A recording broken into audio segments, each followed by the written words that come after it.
नमस्कार मित्रांनो. आजच्या व्हिडिओमध्ये आपण चर्चा करणार आहोत मीन राशीचं जानेवारी 2025 करताचं संपूर्ण राशीफळ. मीन राशीबद्दल सांगायचं झालं तर मीन राशी ही आधीपासूनच 7.5मध्ये आलेली आहेत. तर गेल्या साधारण 1.5-2 वर्षामध्ये तुम्ही त्याचे थोडेफार अनुभव घेतलेलेच असतील. तुमच्या व्ययस्थानामध्ये शनी जो आहे तो भ्रमण करतो आहे, परंतु हा जो शनी आहे तो आता मार्गस्थ झालेला आहे. याचवेळी तुमच्या राशीचा जो स्वामी आहे गुरु, जो की तुमच्या तृतीय स्थानामध्ये भ्रमण करतोय, वक्री आहे. आणि राशीचा सगळ्यात महत्त्वपूर्ण ग्रह मंगळ, जो की तुमच्या चतुर्थ आणि पंचम स्थानामध्ये वक्री मार्गी बनून राहणार आहे. तर एकंदरीत त्याचे जे प्रभाव परिणाम आहेत आणि इतरही जे ग्रह आहेत त्याचे प्रभाव परिणाम तुमच्या राशीवरती जानेवारी 2025मध्ये कशा प्रकारचे असतील, तुमच्या जीवनाचं असं कोणतं क्षेत्र आहे की जे सर्वात जास्त प्रभावित होणार आहे, या सर्व संदर्भातली खुलासेवार चर्चा आपण या व्हिडिओमध्ये करणार आहोत. सुरुवातीला आपण चर्चा करू की तुमचं जे स्वास्थ्य आहे, मानसिक किंवा शारीरिक, हे नेमकं कशा प्रकारचं राहील. जसं की तुमच्या राशीचा जो स्वामी आहे गुरु, जो की तुमच्या तृतीय स्थानामध्ये भ्रमण करतो आहे, वक्री आहे. राशीमध्ये राहू आणि नेपच्यून सुद्धा आहे. त्याचप्रमाणे राशीचा जो षष्ठेश आहे रवी, जो की तुमच्या दशम आणि लाभ स्थानामध्ये भ्रमण करणार आहे, तो दशमातून लाभात 15 तारखेनंतर जाणार आहे. आणि राशीचा जो अष्टमेश आहे शुक्र, जो की तुमच्या व्यय स्थानामध्ये संपूर्ण महिना जवळजवळ असणार आहे.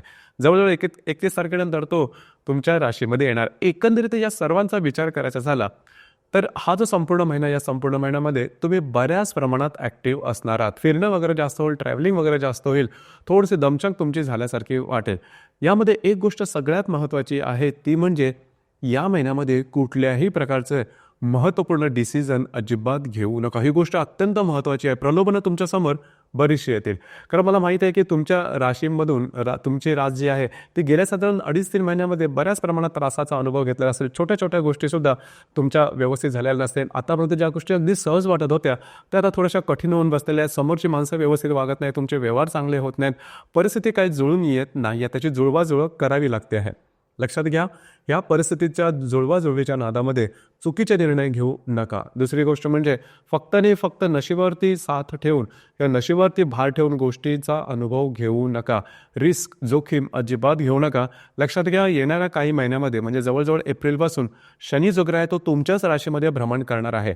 आणि याच दरम्यान तुम्हाला थोडीशी काळजी घेणं गरजेचं आहे. कारण आत्ताचा जो कालावधी आहे त्या दरम्यान तुम्हाला तुमच्या संदर्भात अशा प्रकारे काही ट्रॅप असेल किंवा जाळं विणण्यात येईल की तुम्ही त्या ट्रॅपमध्ये फसाल. म्हणजेच अशा प्रकारच्या काही गोष्टी होतील की ज्या तुमच्या अपेक्षेपेक्षा वेगळ्या असेल, जसं की तुम्ही गेल्या 2-2.5 महिन्यामध्ये अनुभवत आहात.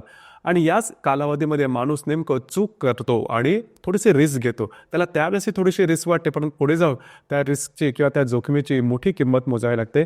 आत्ताचा जो तुमचा कालावधी आहे हा नेमका तसाच आहे. हा संपूर्ण जानेवारी महिना आहे, हा साधारणतः तुमच्यासाठी तशाच प्रकारचा आहे. आर्थिक संदर्भात तुमचं सोशल लाईफ असेल किंवा इतरही नातेसंबंधामध्ये रिस्क अजिबात घेऊ नका. जे काही तुमच्या गोष्टी असतील त्या सरळ ठेवा, ट्रान्सपरंट ठेवा, जेणेकरून तुम्ही त्याच्यामध्ये अडकले जाणार नाहीत. ही गोष्ट तुम्हाला लक्षात घेणं अत्यंत महत्त्वपूर्ण राहील. आता सांगितल्याप्रमाणे थोडंसं तुमचं फिरणं वगैरे दमछाक होईल, पण तो काळजी करू नका. त्याचा मानसिक शारीरिक परिणाम तुमच्या नेहमीच्या जीवनावरती होणार नाही, त्याच्यामुळे तशी काही काळजी करू नका. याप्रमाणे आर्थिक संदर्भात सांगायचं झालं तर तुमच्या राशीचा भाग्येश आणि धनेश मंगळ, जो की सगळ्यात महत्त्वपूर्ण ग्रह आहे, तो तुमच्या पंचम आणि चतुर्थ स्थानामध्ये वक्री असणार आहे. तो पंचमात वक्री होऊन 22 तारखेला चतुर्थात येणार आहे. याचप्रमाणे राशीचा जो अष्टमेश आहे शुक्र, जो की तुमच्या व्ययस्थानामध्ये संपूर्ण महिना असणार आहे. राशीचा जो लाभेश आहे शनी, जो की तुमच्या व्ययस्थानात असणार आहे आणि तो व्ययात असणार आहे. त्याच्यामुळे एकंदरीत सांगायचं झालं या संपूर्ण महिन्यामध्ये आर्थिक संदर्भात काळजी घेणं अतिशय आवश्यक राहील. आर्थिक बाबतीत थोडंसं टोकाचे वगैरे सुद्धा अनुभव येऊ शकतील, काळजी घ्या. सगळ्यात महत्त्वाचं म्हणजे तुमचे जे खर्च असतील त्यावरती नियंत्रण ठेवा.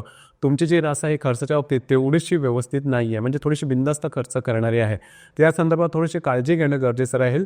ही गोष्ट फार महत्त्वाची. जर का तुम्ही शेअर मार्केटमध्ये ट्रेड करत असाल तर मोठे ट्रेड किंवा शॉर्ट टर्ममधले ट्रेड अजिबात करू नका. तुमचे अंदाज साफपणे चुकतील. ही गोष्ट अतिशय महत्त्वपूर्ण राहील. या संपूर्ण महिन्यामध्ये गोष्टी आर्थिक बाबतीत थोड्याशा टोकाच्या होऊ शकतील, काळजी घेणं गरजेचं राहील.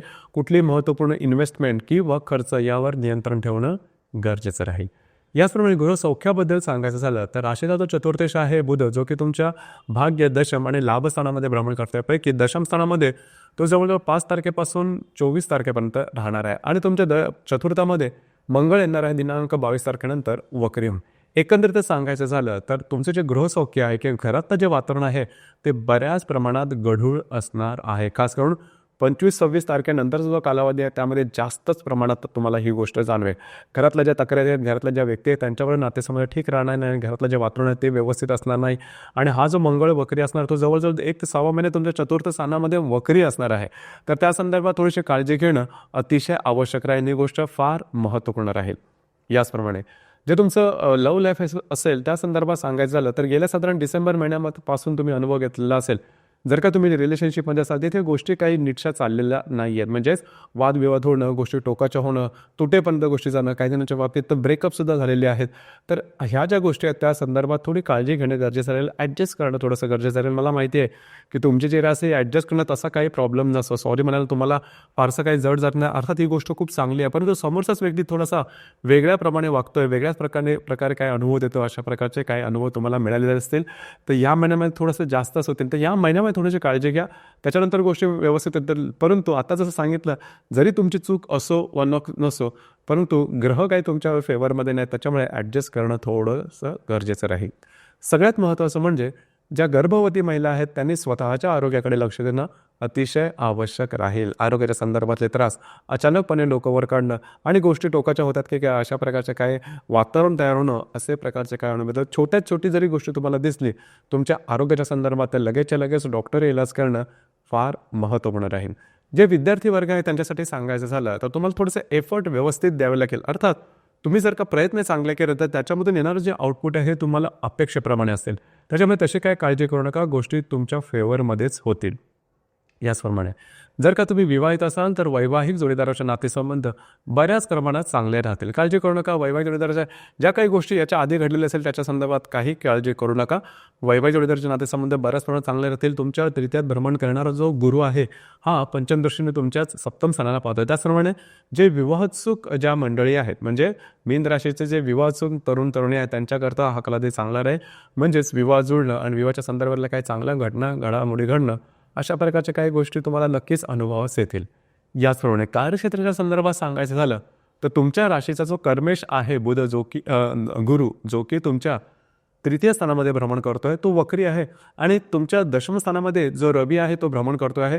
जवळजवळ 15 तारखेपर्यंत असणार आहे आणि जो बुध आहे हा 5 तारखेपासून 24 तारखेपर्यंत असणार आहे. काळजी करू नका.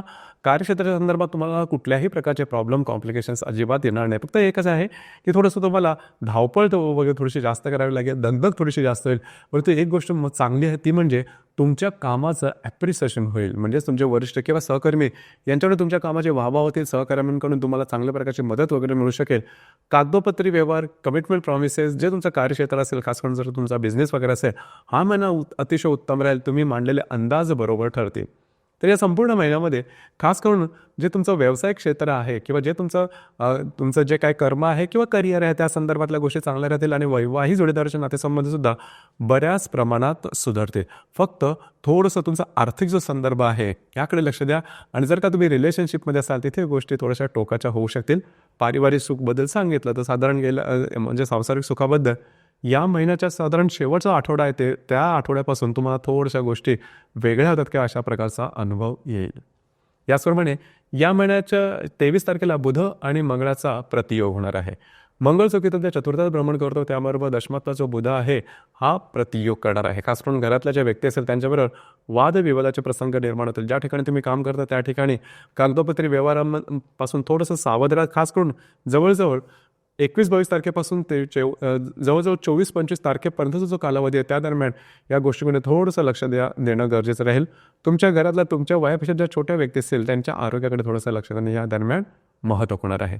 याचप्रमाणे या महिन्याच्या 25 तारखेला मंगळ आणि शुक्राचा त्रिकोण योग सुद्धा होणार आहे. वक्री मंगळ जो की तुमच्या चतुर्थात भ्रमण करेल आणि जो व्ययात शुक्र आहे तर दोघांचा त्रिकोण योग साधारण घरातल्या व्यक्तींबरोबर बाहेर फिरला जाण्याचा योग संभवतो आणि हा कालावधी साधारण 25 तारखेच्या आसपासचा कालावधी आहे तो बराचसा व्यवस्थित जाईल.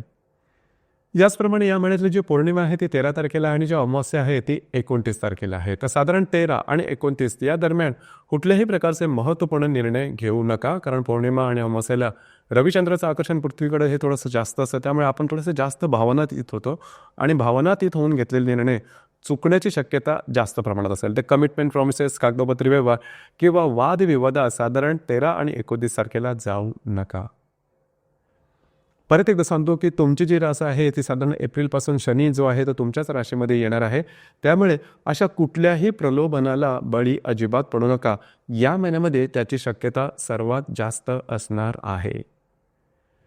तर मित्रांनो, हे होतं मीन राशीचं जानेवारी 2025 करताचं संपूर्ण राशीफळ. धन्यवाद.